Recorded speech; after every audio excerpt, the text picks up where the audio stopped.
premier, relatif à la vie, c'est ce qui se passe sur Encelade. Le second, relatif à l'origine, c'est ce qui se passe sur les anneaux. Alors, relatif à la vie, vous voyez ce petit satellite, là, Encelade. Ça, c'est Titan, ça, c'est les anneaux, et ça, c'est Saturne. Encelade est un tout petit corps, 500 km de dimension. Moi, j'ai enseigné pendant plein d'années aux étudiants que plus un corps est petit, plus il est mort. La Lune, c'est petit, c'est mort géologiquement. La Terre, c'est plus gros, c'est actif géologiquement. Volcan, tremblement de terre, etc.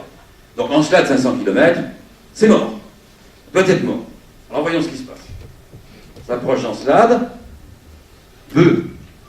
Ça a l'air actif. Il y a des failles, des fractures, très peu de cratères, donc il y a de la géologie. On s'attendait à avoir un corps avec un équateur chaud et un pôle froid. On a trouvé un corps froid avec un équateur froid et un pôle chaud. Ah. Et la découverte, on l'a fait dans notre guide d'imagerie en 2006. La voici. Ça, c'est l'image brute. On voit qu'il y a des éjections de matière. Il y a des éruptions sur Encelade.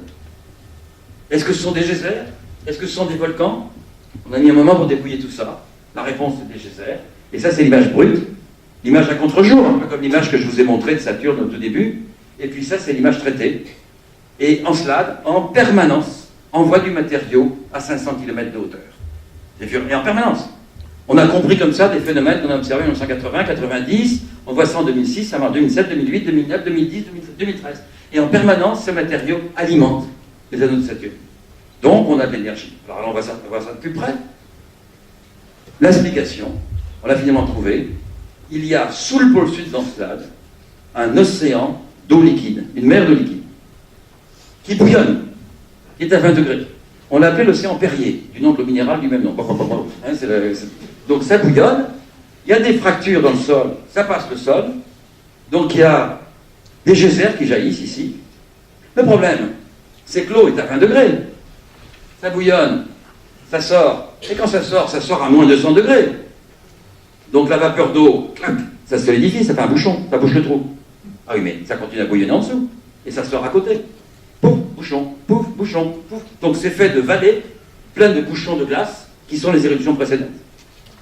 Et donc ce qu'on trouve, et regardez, en 2008, là il ne se passe rien, et en 2009, même endroit, il y a une éruption. Autrement dit, qu'est-ce qu'on trouve là-bas? On trouve de l'énergie, de l'eau liquide et une chimie organique complexe. Chimie organique, ça veut dire X atomes de carbone et Y atomes d'hydrogène. Si vous me demandez quelles sont les 3 conditions à réaliser pour que la vie existe, la réponse est, pour que la vie existe, il faut de l'énergie, de l'eau liquide et une chimie organique. Autrement dit, je suis en train de vous dire que là-bas, nous venons de découvrir que les conditions pour la vie sont réalisées. Alors attention, je ne vous ai pas dit qu'il y a des dauphins et des baleines qui se promenaient là-bas. On ne sait pas ce qu'il y a. Du coup, la priorité des missions spatiales américaines et européennes, on se met ensemble, on va retourner là-bas. Et ce phénomène énergie, eau et chimie organique, il existe sous Europe, satellite de Jupiter, sous Callisto, satellite de Jupiter, sous Encelade, je viens de vous le dire, satellite de Saturne, sous Titan, satellite de Saturne, et sous Triton, satellite de Neptune. Alors, est-ce qu'il y a rien? Est-ce qu'il y a des bactéries? Est-ce qu'il y a autre chose? On n'en sait rien. On va aller voir. Et quelle que soit la réponse, ou bien il n'y a rien. Ah, ça veut dire que les conditions pour la vie sont réalisées, il n'y en a pas. Donc il nous manque un chaînon pour comprendre. Ou bien il y a quelque chose, et ça serait la première fois qu'on trouve une forme de vie hors de la Terre. Donc quelle que soit la réponse à nouveau, c'est passionnant.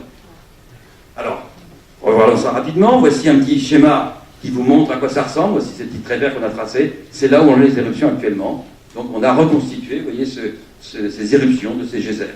Un dessin d'artiste qui nous montre à quoi ça doit ressembler. Et là, j'étais l'autre jour à Versailles. Et à Versailles, il y a un bassin construit par Louis XIV qui s'appelle le bassin Encelade, du nom de dieu grec. Hein. Et donc j'ai envoyé la photo à mes collègues américains, dont finalement on n'a rien trouvé, Louis XIV avait compris avant nous. Hein.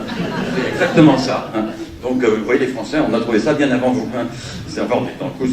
Alors vous voyez, Europe, c'est pareil. Et donc 3 situations. Des océans à l'air libre, sur Terre, des mers souterraines, peut-être sur Mars, et des océans sous la banquise, ce que je viens de vous décrire. Donc c'est ce que nous sommes en train de chercher. Voici par exemple Triton, satellite de Neptune, qu'on avait survolé en 1989 avec la sonde Voyager. Là aussi, j'étais chargé de compter les cratères. Vous voyez, je n'étais pas débordé, zéro. Hein, donc j'ai eu un boulot facile pendant quelques années. Et donc, là, ceux qui cherchent la bête X, ils l'ont trouvé, c'est écrit dessus. XY, on a donc dans le sexe de l'objet. Et il y a des geysers. Et vous avez cette photo, tous ces traînées noires. En voici un arrondissement ici. On a fait un film avec ça. Je ne vous montre pas le film, mais le film, on a fait trois photos. Donc un film avec 3 photos, c'est plus naïf que Méliès, mais plus cher que Bénure, hein, $1 milliard. Hein. Et avec ça, vous avez un trait vertical, un trait horizontal et un trait parallèle en dessous. Le trait vertical, c'est un geyser.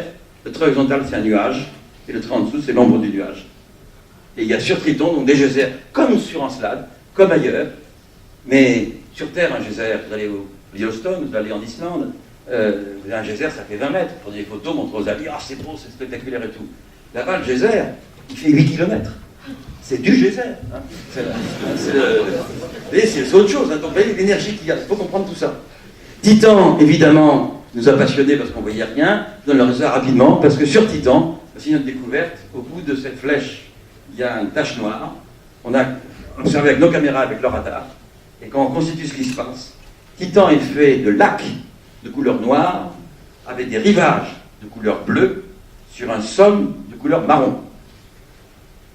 Le lac, c'est quoi? Moins 200 degrés de température, c'est pas de l'eau, c'est du méthane liquide.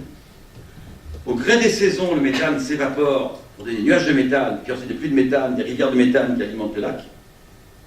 Sur Terre, le méthane vient en grande partie des vaches qui se laissent un peu aller. Hein. Mais il y a peu de vaches, pensons, sur Titan, donc pas nous faire tout ça vient. Et donc vous avez le cycle du méthane sur Titan, comme il y a le cycle de l'eau sur Terre, et en souterrain, il y a des océans d'eau liquide. Et le sol de Titan, il est fait d'eau, H2O, mais d'eau solide, de glace d'eau. Et la glace d'eau à moins de 200 degrés est plus dure que la roche sur Terre. Donc vous voyez des situations très étonnantes, et très variées surtout. Bon là il y a un film que je n'ai pas le temps de montrer, ça j'ai pas le temps. Alors les anneaux. Les anneaux on les voit en lumière, je vais vous montrer la photo tout à l'heure. Les anneaux on les voit en infrarouge, les anneaux on les voit en ultraviolet. En infrarouge ça vous donne la température, en ultraviolet ça vous donne la composition.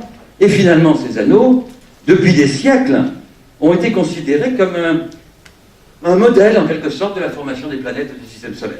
Alors je rappelle qu'il s'agit du sujet le plus ancien, puisque c'est un sujet qui a commencé en 1610, que les étudiants qui ont étudié ça s'appelaient Galilée, Huygens, Cassini, Laplace, Maxwell et Poincaré. Poincaré Henri, comme je dis, c'est celui qui a réussi dans la famille, pas le cousin Germain Raymond qui était Premier ministre. Et donc en gros, ces gens-là ont déduit les anneaux sans jamais avoir la solution. Et l'avantage que nous avons eu au XXe siècle, au XXIe, c'est que d'une part, on a eu des ordinateurs qui ont pu faire des calculs qu'eux ne pouvaient pas faire, et d'autre part, des sondes spatiales qui ont été voir sur place ce qui se passait.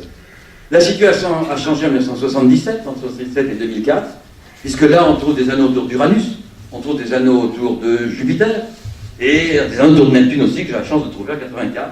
Donc, toutes les bêtes géantes ont des anneaux, ce qu'on ne savait pas auparavant, et la sonde Voyager fait une première visite. La sonde Cassini, donc en 2004 et 2017, observe ce système, et donc ça nous donne un petit peu un laboratoire de physique à portée de la main pour étudier ce qui se passe dans un disque, puisque la théorie de formation du système solaire, c'est qu'une nébulosité est apparue au centre de laquelle on a fait l'étoile Soleil, et à la périphérie de laquelle on a fait un disque dans lequel sont nées les étoiles. Alors comment? Je vais vous dire tout de suite. Alors d'abord, les anneaux nous permettent d'étudier des mécanismes. Alors, en passant rapidement, les anneaux ne se comportent jamais comme prévu. Chaque fois qu'on fait une théorie, on va sur place, c'est pas comme ça. C'est un laboratoire de physique à portée de la main. On observe des variations avec le temps, ce qui est rare en astronomie. Bon là, ce petit clin d'œil, je l'ai déjà fait. Pour moi, les anneaux, c'est comme un parfum de femme. Hein. Je veux dire par là que c'est un objet où la masse en jeu est faible et la quantité d'information importante. C'est là. Donc, et donc, en gros, les anneaux, pourquoi existent-ils? Eh bien, pour deux raisons. Il y a un effet de marée qui fait que trop près d'une planète, un corps, quel qu'il soit, sa partie la plus proche à un instant donné est plus attirée que la partie la plus éloignée. Donc les corps ont tendance à déchirer. Et d'autre part, on ne peut pas avoir un satellite complet. Ceci a été fait par un mathématicien de Montpellier qui s'appelait Roche en 1847. Et Roche, en 1847, il a inventé la limite de Roche, à l'intérieur de laquelle l'effet de marée est majeur. Et quand vous avez un ensemble de particules autour d'une planète, ces objets se cognent mutuellement pour faire un disque. C'est un institut que j'avais travaillé en 1973 pour étudier la formation d'un disque. Donc pourquoi il y a des anneaux? À cause de la limite de Roche, l'effet de marée, à cause des collisions. L'épaisseur est non nulle, donc ça c'est le système. La grande surprise, ça c'est Galilée, Cassini, vue de la Terre et vue des sondes spatiales, c'est que ces anneaux ne sont pas homogènes à bord d'où, comme on l'imaginait avant l'exploration spatiale, mais ils sont hétérogènes à bord net, comme on l'a trouvé avec les satellites. Autrement dit, il y a des phénomènes de confinement dans les anneaux, et là, tout de suite, vous touchez un phénomène important, c'est que si on veut rassembler du matériau, on a intérêt à confiner. Et on a découvert, chose étonnante, moi quand j'étais petit à l'école, on m'a appris que la gravitation était une sorte d'attraction. Bon, d'accord. Et quand vous considérez un anneau de particules qui se colle et un satellite, quand vous faites jouer les perturbations gravitationnelles, les phénomènes de résonance, les collisions, perte d'énergie, potentiellement cinétique, etc., un anneau et un satellite se repoussent. Donc si vous mettez un satellite à l'extérieur, un anneau à l'intérieur, les deux se repoussent, et si vous mettez un satellite à l'intérieur et l'anneau à l'extérieur, ils se repoussent. Donc entre deux satellites, un anneau va être confiné. Autrement dit, le confinement est un phénomène physique mal connu, on essaie d'étudier, et souvenez-vous de ce qu'on fait en ce moment pour essayer de résoudre le problème de l'énergie. On aimerait bien enfin avoir une énergie qui ne soit pas polluante, merveilleuse, pas dépenser du pétrole. C'est idiot de polluer du pétrole qui a mis des centaines de millions d'années pour ça